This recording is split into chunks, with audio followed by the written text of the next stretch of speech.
नमस्कार दोस्तों, यह एक पुराने बॉडी मसाजर का वाइब्रेटर मोटर है जो मुझे कबाड़ से मिला है। यह एक डीसी मोटर है। आज के इस वीडियो में हम इस मोटर के मदद से पुनः एक बॉडी मसाजर बनाएंगे।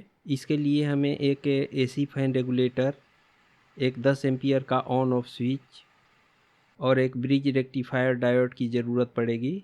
इस मोटर को चलाने के लिए 220 वोल्ट डीसी पावर सप्लाई की ज़रूरत होती है, लेकिन हमारे घरों में 220 वोल्ट एसी पावर सप्लाई होती है। तो इस एसी को डीसी में बदलने के लिए हम इस 4 पिन ब्रिज रेक्टिफायर डायोड का इस्तेमाल करेंगे, जो एसी करंट को डीसी में कन्वर्ट कर देता है। इस डायोड में ये first pin DC plus output तथा last fourth pin DC minus output pin है तथा बीच के इन दोनों पिन पर एसी इनपुट पावर सप्लाई दिया जाता है।